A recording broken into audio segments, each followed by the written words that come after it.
Welcome back to Next Up Haunted Adventures. Today we're reviewing Distracted for the Haunt season of 2022 in Bowling Green, Ohio. Now, I bought my ticket online for opening night, and it was $15 and well worth it. Prices do change during the haunt season. Most haunted houses, this is like it'll be cheaper for opening night, or it'll be cheaper in September, October. Just make sure you check on their website. It will always put their website in the comments or in the description, so you guys can check it out if you wish to go. Now, as I said, I went on opening night.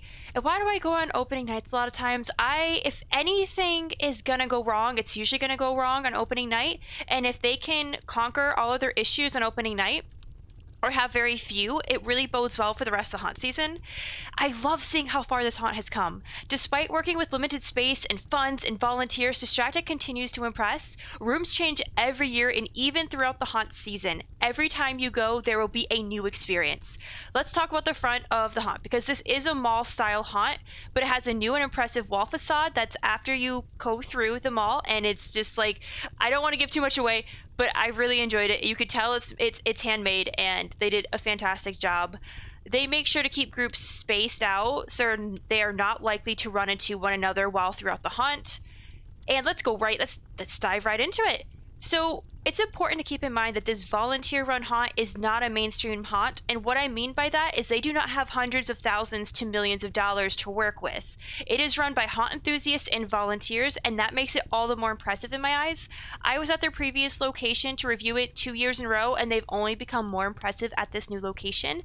I don't want to give too much away since it is a smaller haunt, but the bridge was an added feature that I really truly adored. I love the swamp aesthetic. I have always and continue to love the use of lighting effects and minimal strobing. I love seeing how much of the haunt is made from scratch and the ideas that come forth that you just don't see in other haunts, because this is just what's cooked up in the minds of everyone who's just there.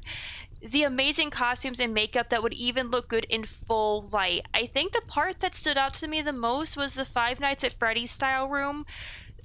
Both of them, since I've never really seen anyone pull off anything like that, especially with such a creepy vibe. The actors had wiring sticking out of them, like they themselves were animatronics. I was actually jumping for joy as soon as I walked in. I knew exactly where I was. The acting, for the most part, was on par. A few actors seemed a little nervous, but most were really good at timing out their scares. And some of the ones that really got me were the hissing actors, the crawlers, the trio pretending to be creepy-ass baby birds, the actors moving around and on the netting, and every one of the stilts, because you just don't see the use of stilts anymore. My heart warmed to see some of the old monsters brought back, like the Nightmare Monster, and the detail from the woodwork, the chain fencing, elevated areas for the actors, and the lighting were all very good. And do we need to discuss the massive amount of balls that hit you in the face and the upper body? They've been there in previous years. I just feel like there were a lot more of them. And by that, I mean, they're kind of like water balloons, but not really, but like filled up, and they don't hurt, but it's just an odd feeling. It just kind of hit you across the face slightly or graze across your shoulder. Anyway, you'll see what I mean when you go. Let's talk about the recovery zone, because this is not something a lot of haunts have, and I really appreciate this, and I know a lot of other people did too. It's one of the few places where you can hang out by a fire with free marshmallows and hot cocoa to share your experience with others. I enjoyed being able to see what others thought about the haunt after going through it, and many were very impressed and had a great time, guys. So some of the highlights, overall, the acting, the lighting, the costuming, and makeup design were so good. I love the creativity and passion put into this haunt. Attention to detail is pretty strong, though a few small areas were a little difficult to navigate, and the theme changes every year. I'm very excited, guys. And from the site, I just want to include, because this is a volunteer-run haunt, they're scaring for a cause. Each night at Distracted is a melting pot of people coming together to celebrate the Halloween season with scares and support for special causes. Distracted and local groups raise funds volunteering to make a positive impact on the community. Group members bring diversity and new energies to our volunteer base every night. And we're haunters at heart and love designing scares, but it's the hundreds of people that have become involved with Distracted that have made the biggest impact on us and the groups we support each year. Now, I took that directly from their site. I think it's important to really include that in there so people can know what they stand for and that they're there to help with the community.